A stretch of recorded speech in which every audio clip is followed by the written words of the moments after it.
राहुल गांधी ने आरएसएस से यूपीएससी की तुलना कर दी है और कहा कि सरकार आरक्षण खत्म करना चाहती है इस एंट्री के जरिए।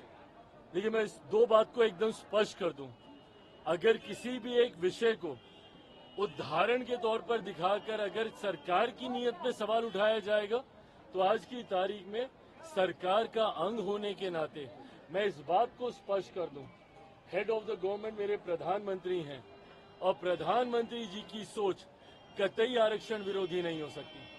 पीछे कुछ दिनों पहले जब अनुसूचित समाज में भी आरक्षण को लेकर मतभेद को पैदा करने का प्रयास किया गया था, सुप्रीम कोर्ट के द्वारा जिस तरीके से उसमें अलग अलग प्रावधान बनाए जाने की बात कही गई थी, उस पर भी मेरे प्रधानमंत्री ने स्पष्ट तौर से कहा था और ये कैबिनेट की मीटिंग में ही इस बात को कहा गया था कि आरक्षण को जिस तरीके से बाबा साहेब भीमराव अंबेडकर ने जो प्रावधान बनाए हैं वही प्रावधान वैसे ही लागू रहेंगे।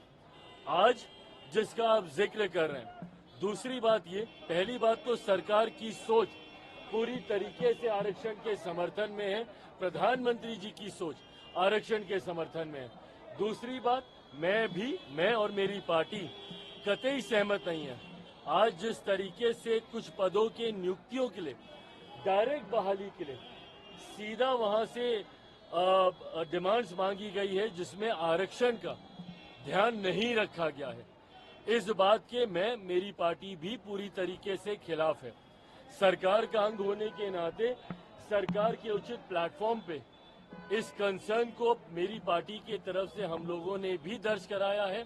आने वाले दिनों में भी इसके ऊपर मजबूत आवाज हम लोगों की तरफ से उठाई जाएगी। कोई भी सरकारी पद की नियुक्ति अगर निकलती है तो उसमें आरक्षण के प्रावधानों का ध्यान रखा जाना जरूरी है। अनुसूचित जाति, जनजाति, पिछड़ा वर्ग का जो आरक्षण जिस तरीके से सरकारी नौकरियों में जिस तरीके से चलता आ रहा है, हर नियुक्ति में इसका ध्यान रखा जाए, ये अनिवार्य है। और अगर ऐसा नहीं रखा जाता है, जो कि आज हम लोग को भी देखने को मिला है, इसके लिए सरकार उचित कार्रवाई जरूर करेगी।